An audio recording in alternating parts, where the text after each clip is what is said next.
So yun mga kalab, dahil natapos na tayong kumuha ng pako. So ngayon ay bibigyan po daw tayo ni Agaw ng saging para makatikim tayo ng saging dito sa kanilang tinanim.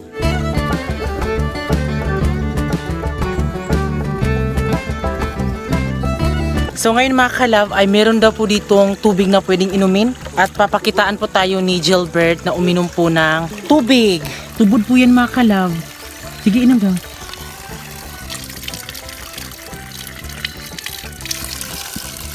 Wala ka noon sa? Sure eh. So ngayon mga kalab ay iinom po tayo.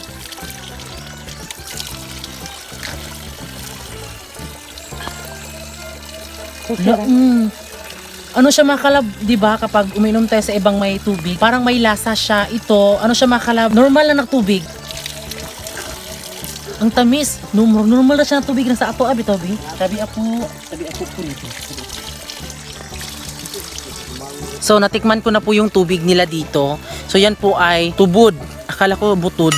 Tubod mga kalab. So yan po ay galing po sa bukid. So malinis talaga.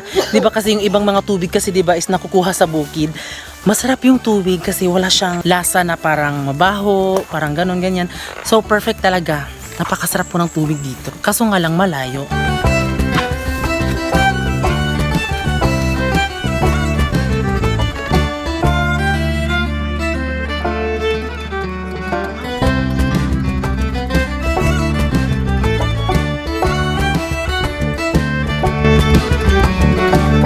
Natagpuan na nga natin yung exciting part. Dito tayo sa bahay ng kuya ni Gilbert. Ayan po.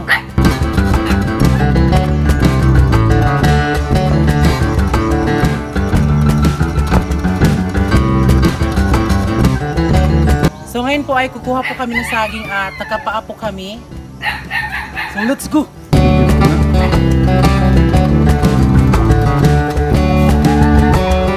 So ngayon mga kalab ay andito na kami sa sagingan.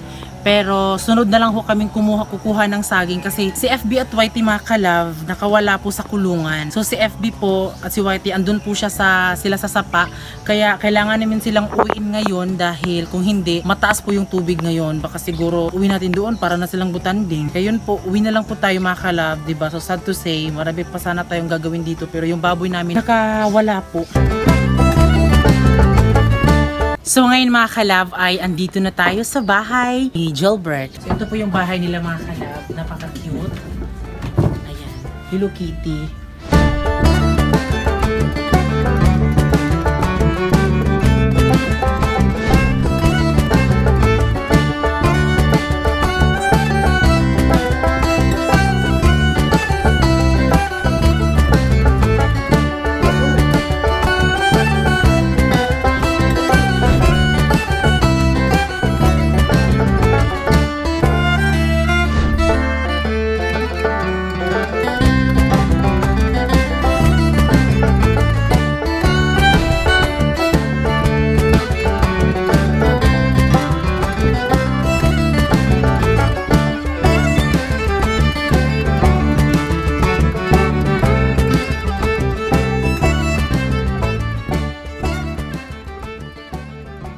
Namimiss ko yung bahay po ng Lola Shana ko doon sa may bukid, doon sa Carmen Agusan del Norte sa bukid. So ganito talaga yung ano nila, yung bahay talaga nila. Kaya yun po, dahil tapos na kaming kumuha ng pako, binigyan pala ako ng bulaklak, ang halaman po ni Gilbert. Ayan po, binigyan ako mga kalab kasi maglalagay tayo ng halaman doon sa bahay natin, doon sa bahay serye. Cute, no? Yeah, ang ganda. O diba, ito yung mga kalab, oh. Atagan, tarakatong ngay limon na. Ay ka na, ala. Ibigay.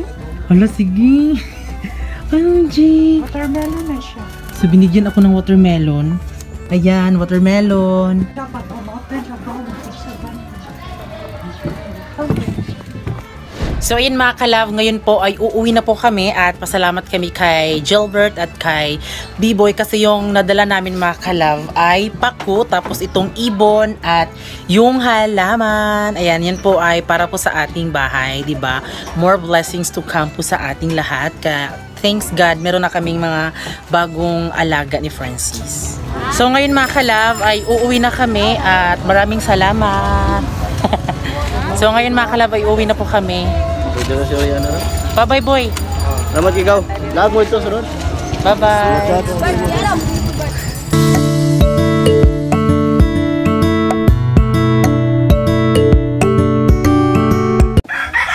Ayan. Oh, bakit kayo ganyan FB at YT? Oh. Sa sobrang laki na nila, ayun po yung nangyari.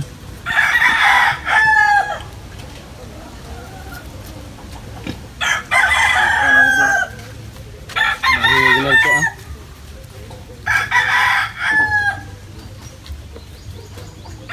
Barito ikarga. Ang buing na. So, sa kulungan.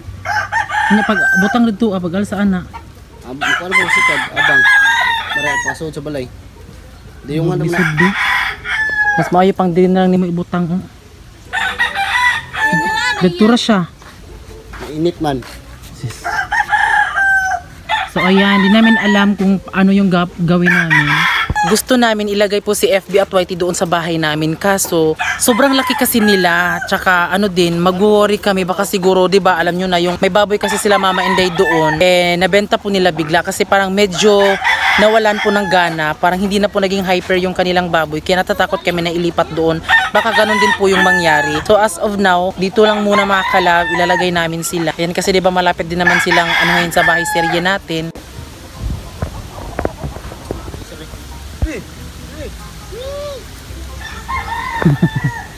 Ayan, oh, ganyan talaga yun kapag palaging nakakulong.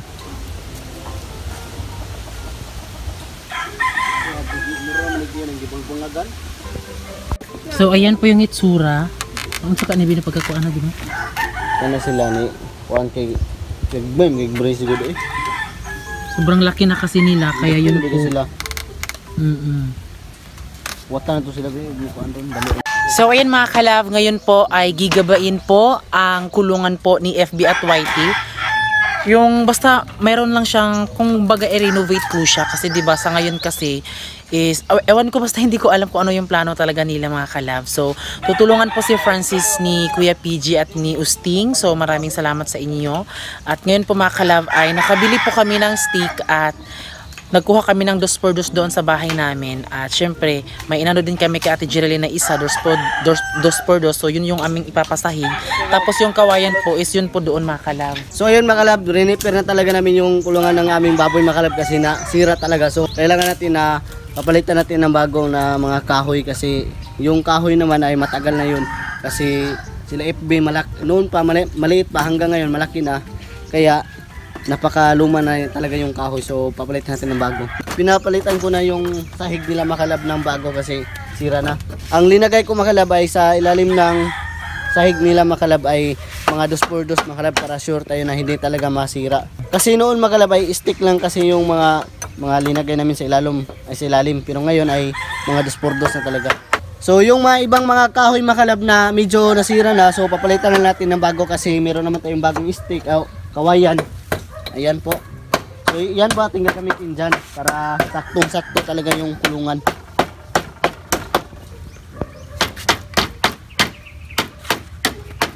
So sa ngayon po si FB at si YT po, ayan po, diba? Sarap buhay, tulog-tulog lang. Sarap buhay, tulog-tulog lang. Yan sila. Habang nire-repair po yung kanilang mga bahay mga kalab, no? Bahay nila FB at YT. So ganun pa din. Yan. Duha. Black eh. Ayan na po, nilagyan na po ng 2x2 sa ilalim. Tapos kawayan po. Ano lang po niya sa dagang. Dako ulit ang pato. Gusto natin.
So yun mga kalab, dahil naipasok na natin yung baboy mga kalab, napaka bigat talaga kasi sobrang laki na talaga nila. Kita naman nyo kanina mga kalab kung paano namin pinapasok yung aming baboy kasi hindi talaga basta-basta kasi sobrang bigat. Feeling ko 100 kilos na siguro yan. So ayan, sobrang laki na talaga ni FB at YT. Ayan, so binalik namin sila sa kulungan kasi di pa naman sila namin aanuhin. So ayan po. So ayan po. Ayan. Hinihingal po si FB at si YT. Isa na tayo ng tubig. Kuha sa planggana ito kaw. Planggana sa inyo ka mga.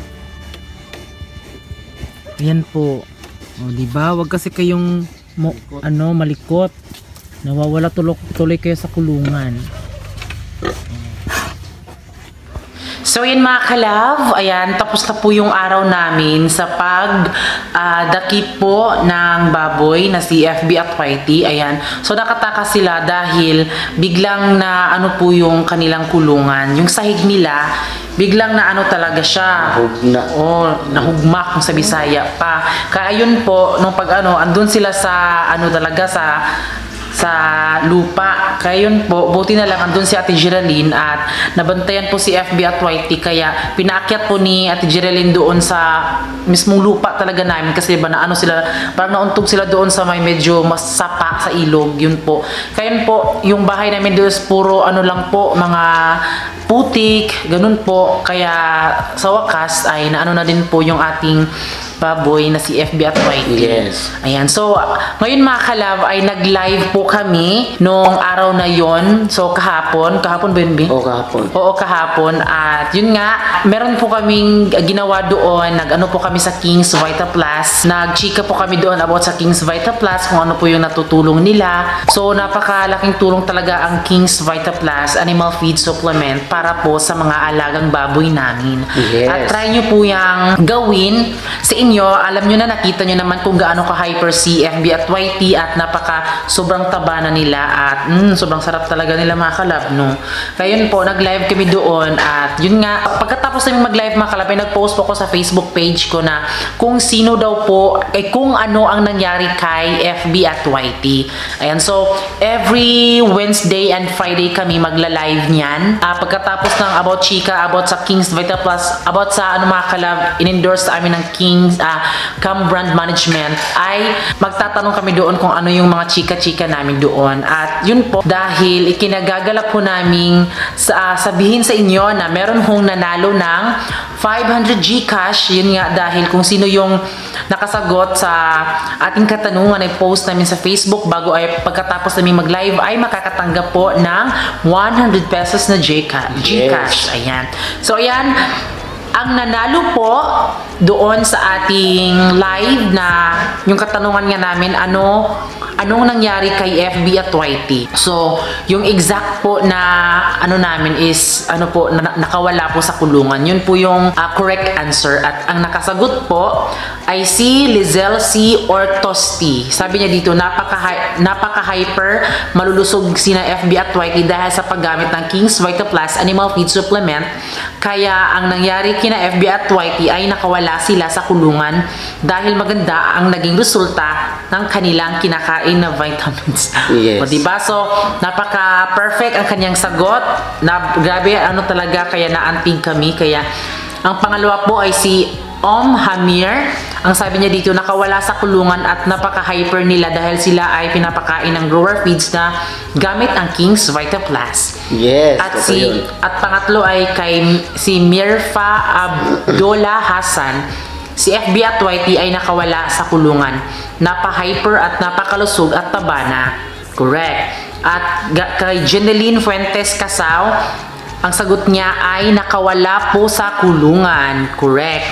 At ang panglima si Joel Dahan Saga. Nakawala din sa kulungan si Whitey at FB. Pinaliguan si Whitey at pinapakain ng grower feeds na may halong King's Vita Plus animal feed supplement. So ayan, congrats po sa ating Congrats. 5 nanalo na si Lezel C. Ortoste, Om Hamir, Mirfa Abdullah Hassan, Jeneline Fuentes Casaw at kay Joel Dahan Saga. Congrats. So, congrats po sa inyo. Kaya sa mga gusto pong sumali, tutok lang po every Wednesday and Friday or morning ata kami or afternoon. Basta mag-abang lang kayo kasi meron tayong mga chika-chika din Yes. about sa mga ano ang pangyayari sa pag-ano namin ng King's Vita Plus, di ba?